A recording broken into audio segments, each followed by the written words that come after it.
Hola amigos, bendiciones, qué gusto, qué placer que nuevamente se estén conectando a tu canal de YouTube Tesoro del Cielo. Un canal que, como siempre les digo, tiene como propósito llevar el mensaje del Evangelio, la preciosa semilla de Jesús a las naciones.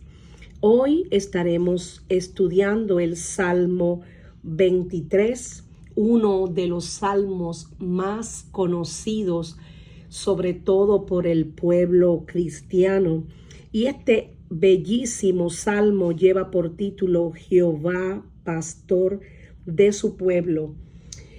Es un salmo de David, como lo podemos observar en el subtítulo, y comenzamos con el versículo número 1, que dice así: Jehová es mi pastor, nada me faltará. Qué hermosa declaración la de este salmo. El Salmo 23, uno de los salmos, como bien les dije, más conocidos del rey David, con un mensaje sublime y hermoso de fe y esperanza. El salmista pone al descubierto el tema de la provisión, la protección de Dios y su dirección, aún en los momentos más difíciles. Este salmo nos recuerda que en la vida o en la muerte, en tiempos de abundancia o en tiempos de escasez, Dios es bueno y digno de nuestra confianza. Este salmo utiliza la metáfora del cuidado de un pastor por sus ovejas para describir la sabiduría, la fuerza y la bondad de nuestro Dios. Millones de personas han memorizado este salmo. Incluso aquellos que han aprendido pocas porciones de las Escrituras memorizan este salmo. Muchos ministros lo han utilizado para ayudar y consolar a las personas que atraviesan pruebas personales graves, padecen enfermedades o están muriendo. Pero sin más preámbulos, como les decía, vamos a comenzar a estudiar este primer versículo. Jehová es mi pastor, nada me faltará. Aquí vemos cómo David pensaba primeramente en Dios, en el Dios de Israel. Al pensar en su relación con Dios, hizo la analogía de un pastor y sus ovejas. Dios era como un pastor para David y David era como una oveja para Dios. En cierto sentido, esto no era inusual. Hay otras referencias a esta analogía entre la deidad y sus seguidores en las antiguas culturas del Medio Oriente.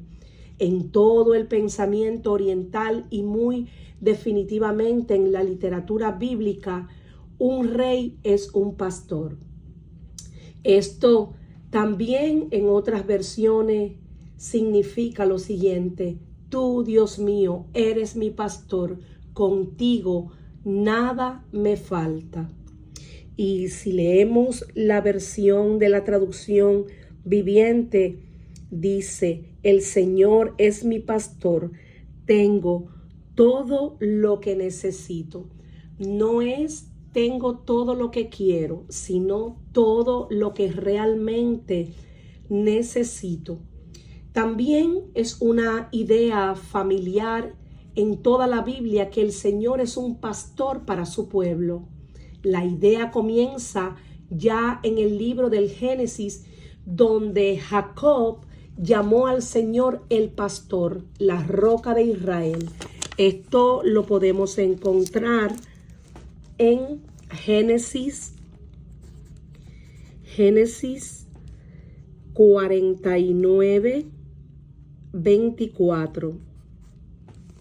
Cuando bendijo a su hijo José, le dijo: rama fructífera es José, rama fructífera junto a una fuente cuyos vástagos se extienden sobre el muro.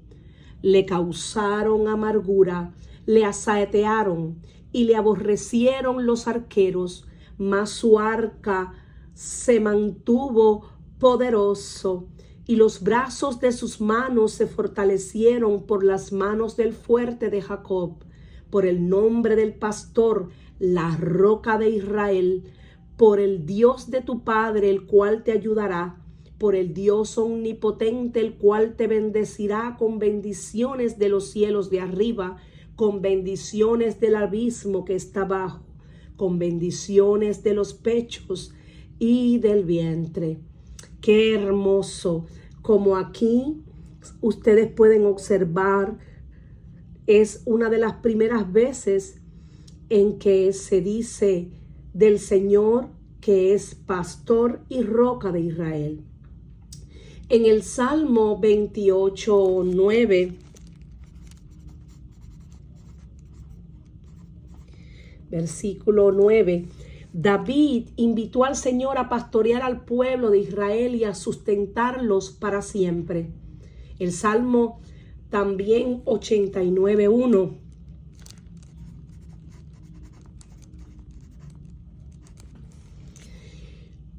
Ve al Señor como pastor de Israel. Y se puede ver cuando dice, tú que pastoreas como a ovejas a José. También en Eclesiastés 12:11 habla de las palabras de los sabios, los cuales son como aguijones dadas por un pastor. En Isaías 40:11 nos dice que el Señor como pastor apacentará su rebaño y en sus brazos llevará los corderos. En Miqueas 7:14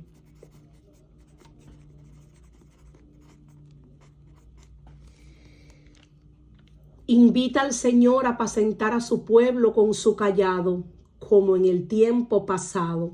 En Zacarías 13:7 habla del Mesías como el pastor que será herido y las ovejas esparcidas. Esto también está citado en Mateo 26:31. Y en Juan 10:11, así como en este mismo versículo, pero hasta el 14, Jesús habló claramente de sí mismo como el buen pastor que da su vida por las ovejas y que puede decir, conozco mis ovejas y las mías me conocen. También en el libro de los Hebreos, Hebreos 13, a partir del verso 20, habla de Jesús como el gran pastor de las ovejas. En Primera de Pedro 2:25 llama a Jesús el pastor y obispo de vuestras almas. En Primera de Pedro del 5 al 4 llama a Jesús el príncipe de los pastores. Es notable que el Señor se llamara a sí mismo nuestro pastor. En Israel, como en otras sociedades antiguas, el trabajo de un pastor se consideraba el más bajo de todos los trabajos. Si una familia necesitaba un pastor, siempre era el hijo menor, como en el caso de David, quien recibía esta desagradable asignación. Jehová ha elegido ser nuestro pastor. Dice David, el gran Dios del universo se ha inclinado para cuidarnos a ti y a mí. Otra muestra de la gran humildad impresionante de nuestro precioso Jesús. Dios no desdeña, no convidará indecoroso para él alimentar a su rebaño, guiarlo, gobernarlo, defenderlo, manejarlo, sanarlo y cuidarlo, sino todo lo contrario. David conocía esta metáfora de una manera única, ya que él mismo había sido pastor.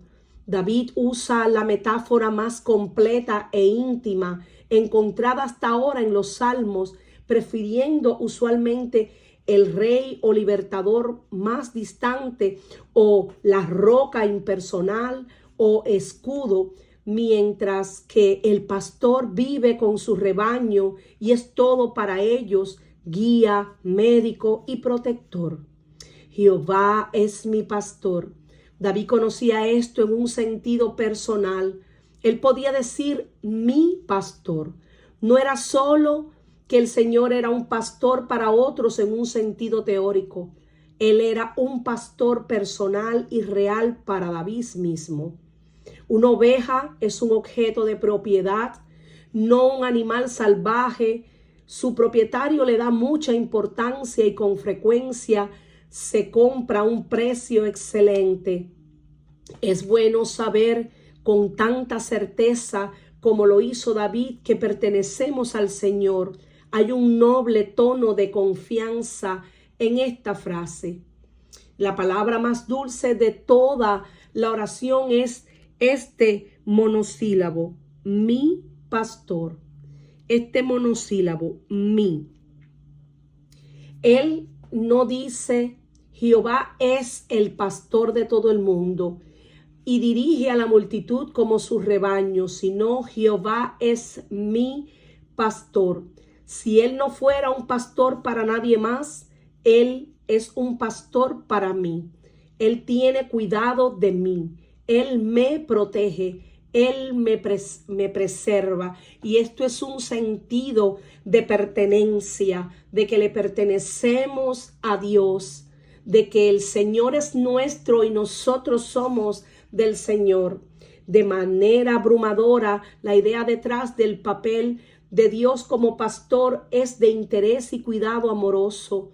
David encontraba consuelo y seguridad en el pensamiento de que Dios se preocupaba por él como un pastor cuida de sus ovejas.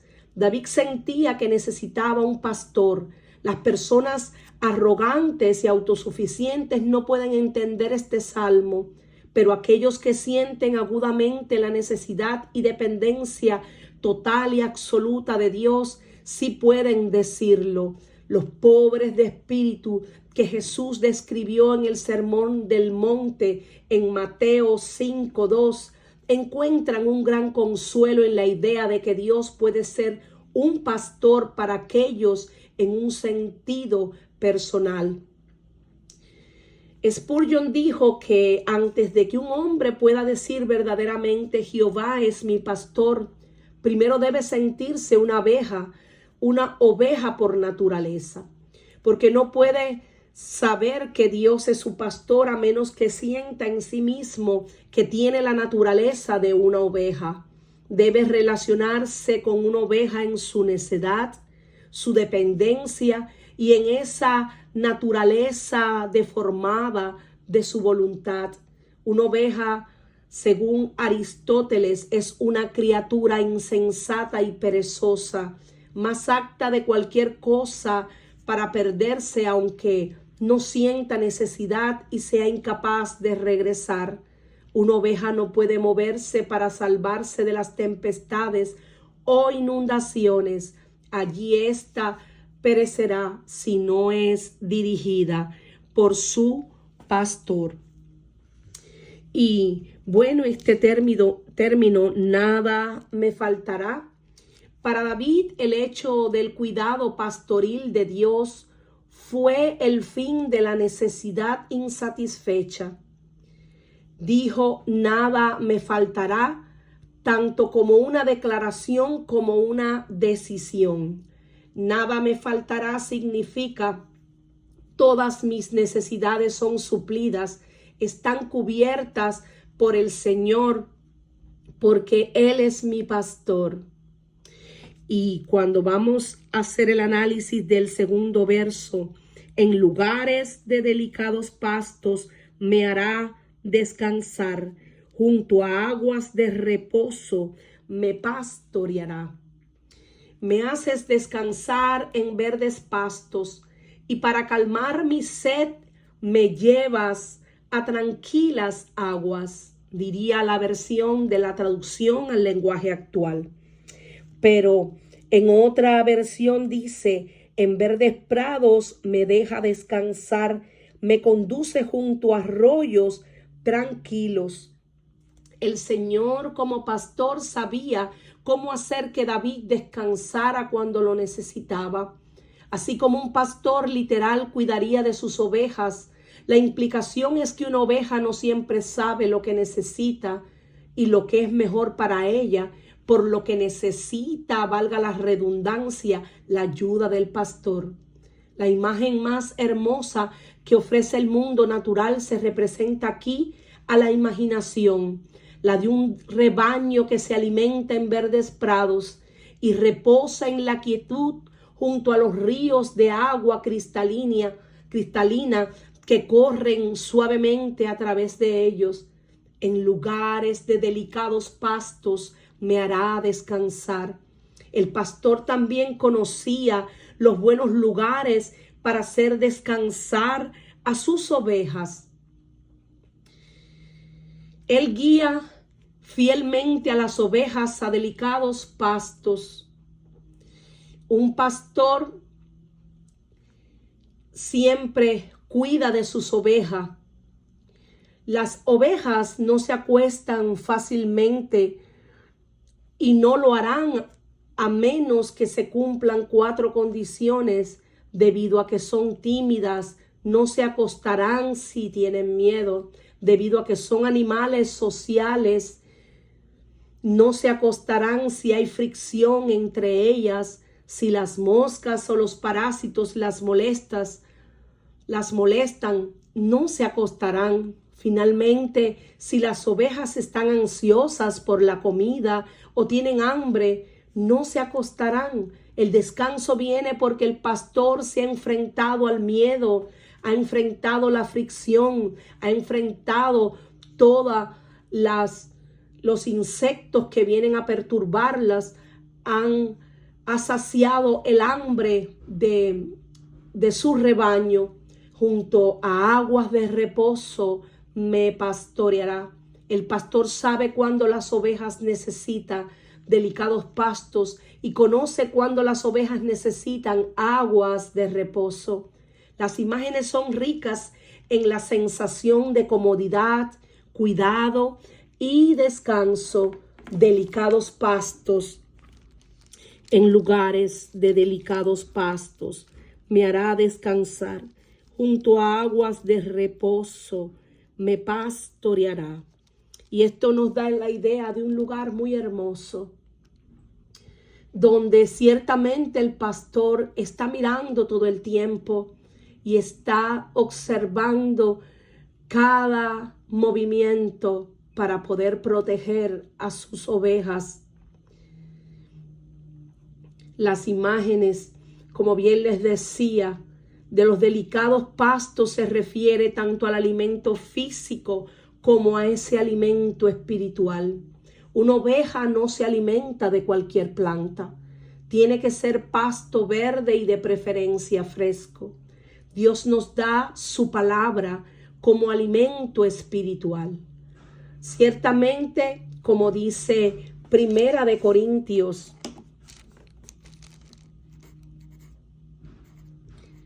Primera de Corintios 10, a partir del versículo 3, y todos comieron el mismo alimento espiritual y todos bebieron la misma bebida espiritual, porque bebían de la roca espiritual que los seguía, y esa roca era Cristo.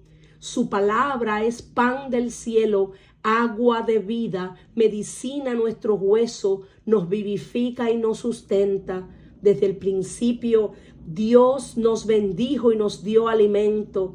Y dijo Dios: he aquí que os he dado toda planta que da semilla, que está sobre la tierra, y todo árbol en el que hay fruto y que da semilla, os serán para comer. Esto lo podemos encontrar en el Génesis 1 a partir del versículo 29. Ciertamente el Señor como pastor también nos guía. Por eso en el versículo número 3 dice: confortará mi alma, me guiará por sendas de justicia, por amor de su nombre.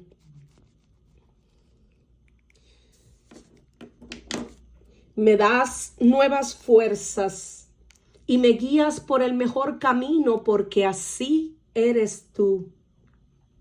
Eso dice la traducción al lenguaje actual. El tierno cuidado del pastor descrito en este versículo anterior tuvo el efecto deseado. El alma de David fue restaurada por los delicados pastos y aguas de reposo a los cuales el pastor lo llevó.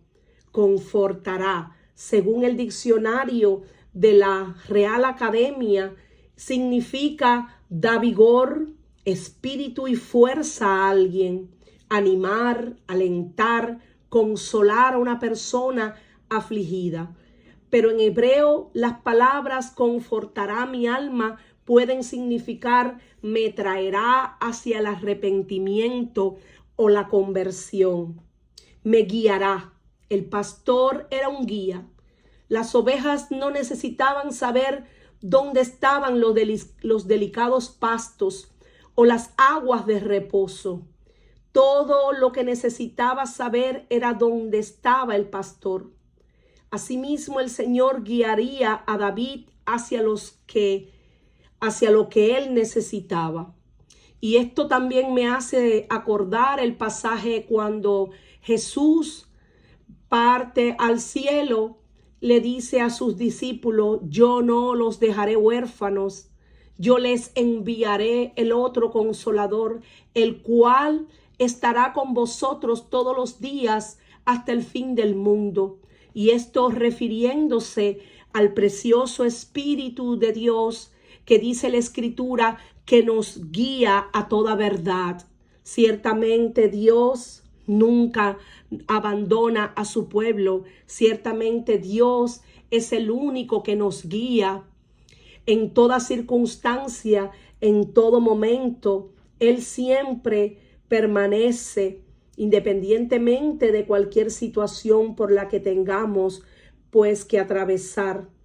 Y este verso dice además: por sendas de justicia, por amor de su nombre.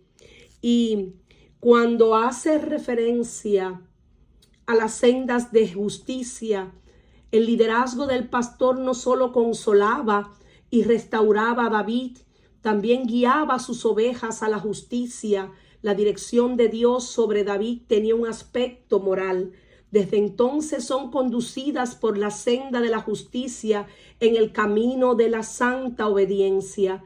Se eliminan las obstrucciones, son fortalecidos para caminar y correr por las sendas de los mandamientos de Dios, por amor de su nombre. Este otro término que aparece acá, por amor de su nombre, hace referencia a que el pastor guía a las ovejas con una visión general del crédito y la gloria del propio nombre del pastor. En este caso, por amor de Jesús, que es nombre sobre todo nombre, por amor de su nombre, para mostrar la gloria de su gracia y su grandeza, y no por ningún mérito en mí o en cualquier otro. Los motivos de conducta de Dios hacia los hijos de los hombres se derivan de las perfecciones y bondades de su propia naturaleza. Esta expresión de Dios la vemos muy frecuente en otros pasajes que les voy a estar mencionando. Por ejemplo, en el Salmo 106, versículo 8, dice lo siguiente: pero Él lo salvó por amor de su nombre, para hacer notorio su poder. Y también en Romanos 1, versículo 5, dice lo siguiente: y por quien recibimos la gracia y el apostolado para la obediencia y la fe en todas las naciones por amor de su nombre. Y otro verso que también nos habla acerca de esta frase es Apocalipsis 2:3. Ahí dice lo siguiente: y has sufrido y has tenido paciencia y has trabajado arduamente por amor de mi nombre y no has desmayado. Y pudiéramos también citar Isaías 37:35. Porque yo ampararé a esta ciudad para salvarla, por amor de mí mismo y por amor de David, mi siervo, por amor de su nombre. Yo soy el que borro tus rebeliones, por amor de mí mismo, y no me acordaré de tus pecados. Eso lo podemos encontrar en Isaías 43:25. Aleluya, qué hermoso. Y bueno, pasamos al análisis del versículo 4. Aunque ande en valle de sombra y de muerte, no temeré mal alguno, porque tú estarás conmigo. Tu vara y tu cayado me infundirán aliento. Esta es la primera nota que se puede llamar oscura en este hermoso salmo. Anteriormente, David escribió de delicados pastos y aguas de reposo y sendas de justicia. Sin embargo, aún siguiendo al Señor como pastor, uno puede en algún momento andar en valle de sombra y de muerte. David usó esta poderosa frase para hablar de algún tipo de experiencia aterradora. Es una frase imprecisa, pero su poesía tiene un perfecto sentido. Es un valle, no una cima. Es una montaña, ni una pradera ancha. Un valle sugiere estar cercado y rodeado. Es un valle de sombra de muerte, no enfrentando la sustancia de la muerte misma, sino la sombra de muerte, proyectando su contorno oscuro y aterrador en el camino de David. Es un valle de sombra de muerte frente a lo que David le pareció la derrota y el mal definitivos. Notablemente, David reconoció que bajo la dirección del pastor, él puede andar por valle de sombra de muerte. No es su destino ni su lugar de residencia, como el predicador en Eclesiastés dice.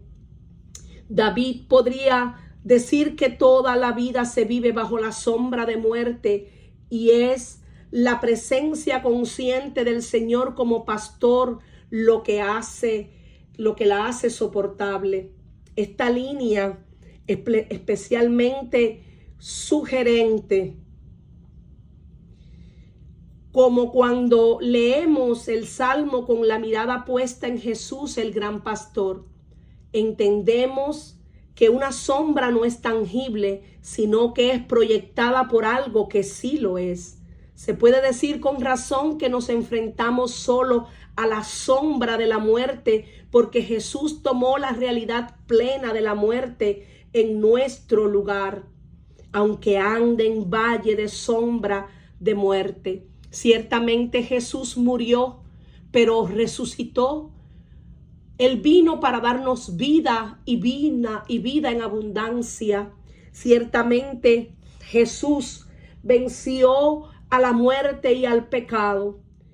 Puedo cruzar lugares peligrosos y no tener miedo de nada, porque tú eres mi pastor y siempre estás a mi lado.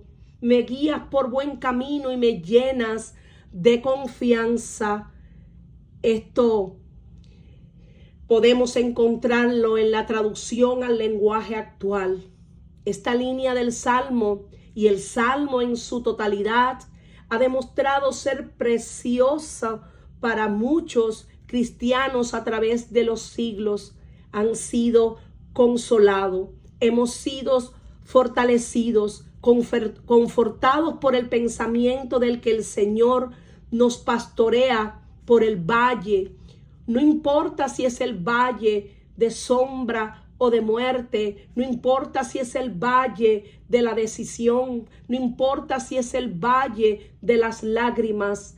Ahí está nuestro pastor ayudándonos a atravesar los valles. No nos quedamos en los valles, atravesamos los valles. Cerca de la muerte el justo todavía camina tranquilamente.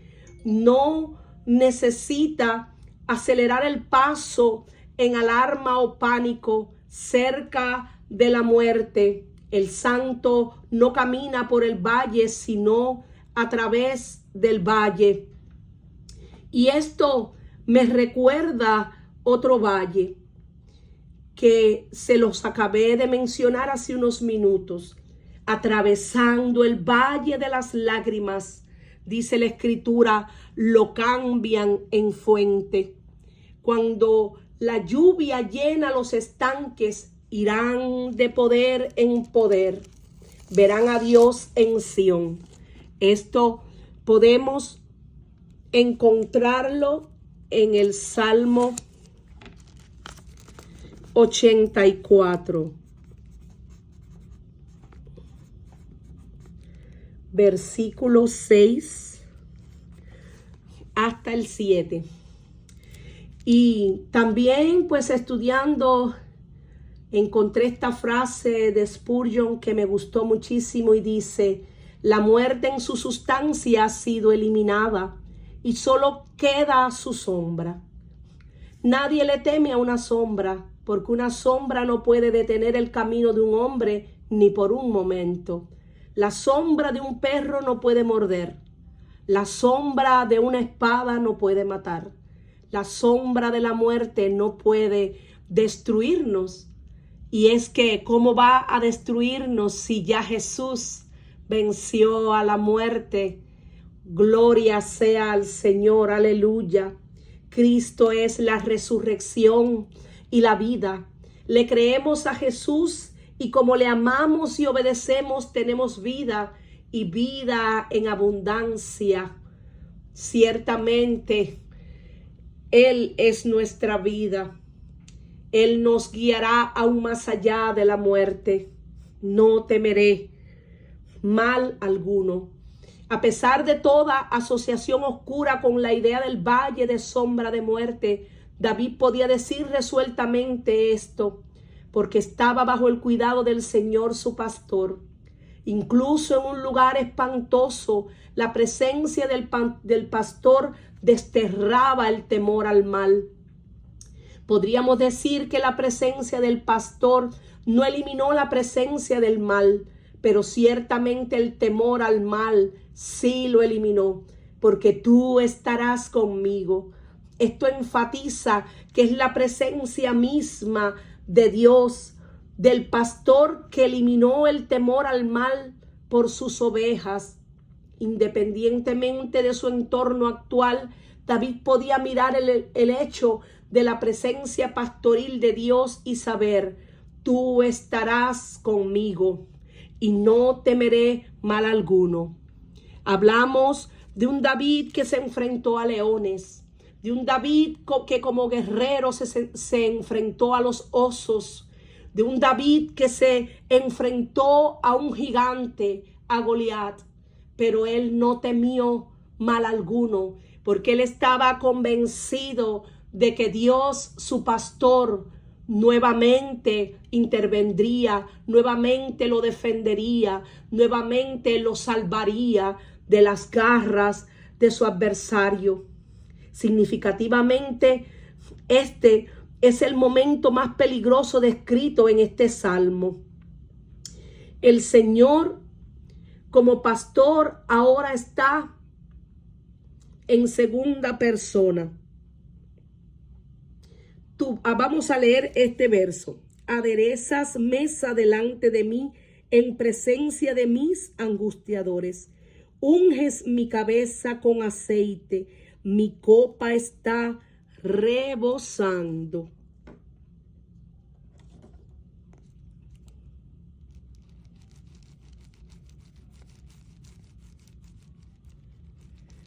Qué hermoso.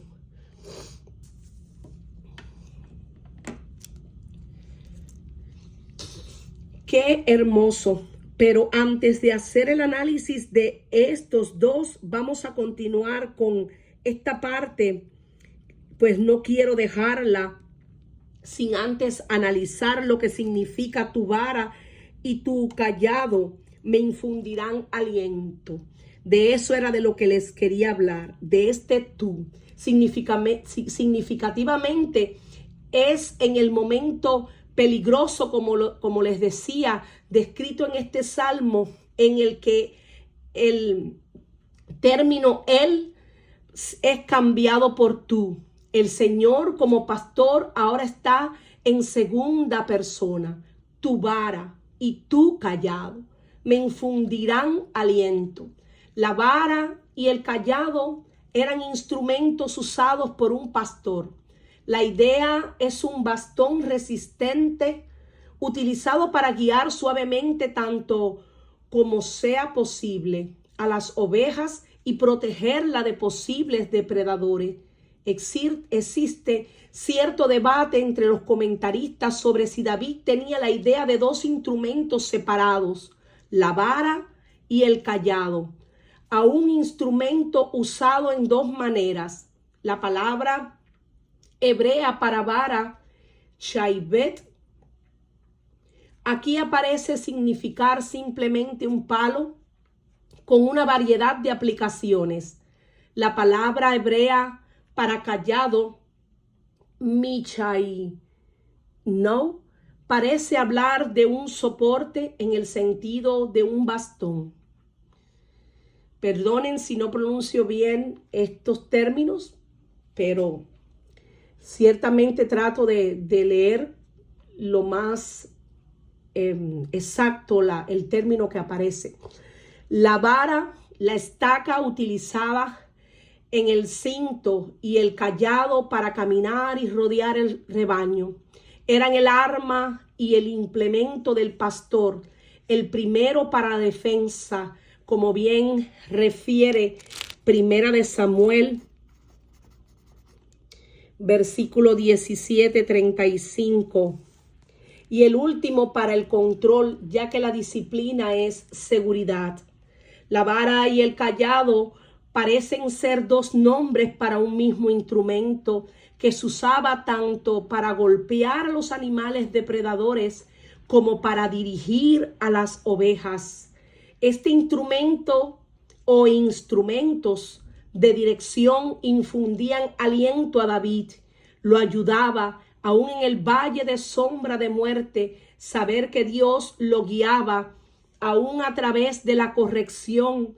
Es un gran aliento saber que Dios nos corregirá cuando lo necesitemos. Por eso, ahora sí vamos a entrar en el análisis del verso número 5. Aderezas mesa delante de mí en presencia de mis angustiadores. Unges mi cabeza con aceite, mi copa está rebosando. Sin apartarse de la ilustración anterior del valle de sombra de muerte, David imaginaba la provisión y la bondad dadas por el Señor como anfitrión, invitando a David a una rica mesa preparada para él. Aquí comienza la segunda alegoría, un magnífico banquete que es proporcionado por un anfitrión sumamente generoso y benévolo, que no solo tiene la generosidad para alimentarme, sino el poder para protegerme, y aunque rodeado de enemigos, me siento a esta mesa con confianza, sabiendo que festejaré en perfecto perfecta seguridad. David da una hermosa ilustración. Una mesa sugiere generosidad, aderezas sugiere previsión y cuidado. Esa provisión también delante de mí sugiere esa conexión personal donde nos vamos a sentar y compartir. Como dice ese verso, yo estoy a la puerta y llamo. Si alguno oye mi voz y abre la puerta, yo entraré a él, cenaré con él y él conmigo.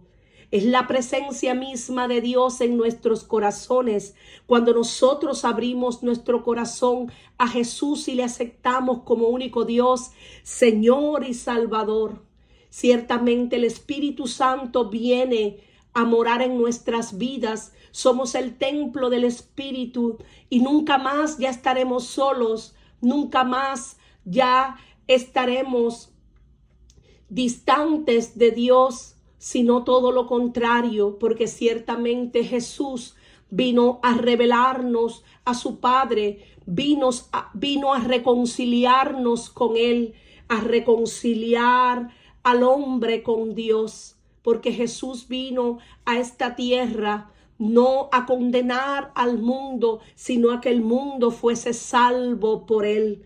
En presencia de mis angustiadores. Esta es una frase sorprendente. La bondad y el cuidado que sugiere la mesa preparada es puesta en medio de la presencia de mis angustiadores.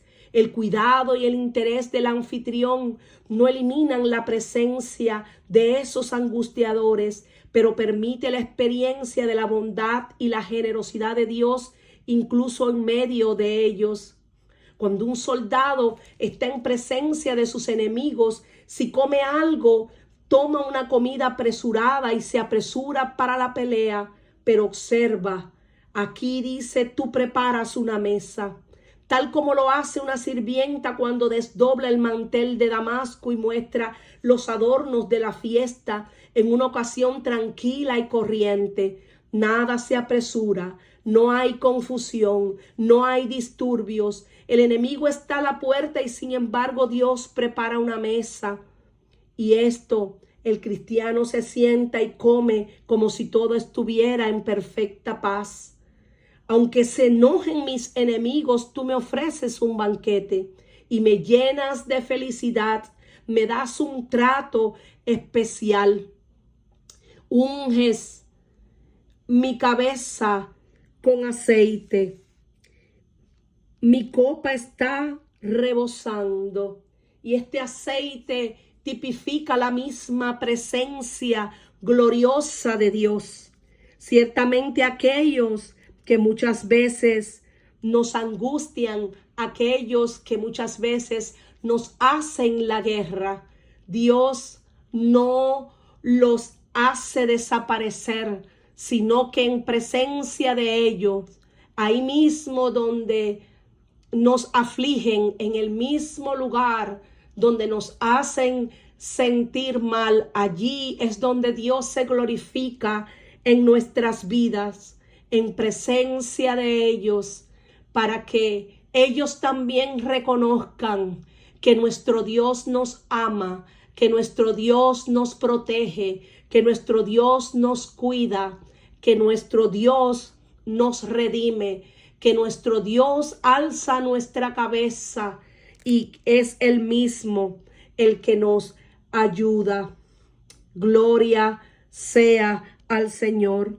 Ciertamente el bien y la misericordia me seguirán todos los días de mi vida, y en la casa de Dios, de Jehová, moraré por largos días.